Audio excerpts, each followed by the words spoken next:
I am the Tofu Golem. Please enjoy the video. You'll begin by verifying essentials. Confirm the hotspot is broadcasting and the client device has Wi-Fi or Bluetooth turned on, because a simple radio mismatch causes many limited connections. Next, check carrier data and APN settings so your phone can authenticate. Limited state often follows failed APN handshakes. Once done, restart both devices to clear temporary radio or DHCP glitches and observe signal strength. Weak RSSI leads to poor connectivity and triggers limited status. Now you'll tackle the middle steps that fix address and interference issues. Start by ensuring the client uses DHCP. Release and renew the IP to recover from lease conflicts, because stale addresses cause limited connections.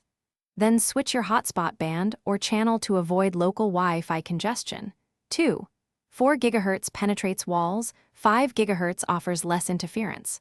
Also disable proxies, VPN, or restrictive firewalls, and verify MAC filter lists, so authentication can succeed without blocked packets. Finish by applying software fixes and isolating persistent problems. Update hotspot firmware and the client's OS, because fixes often resolve DHCP or tethering bugs.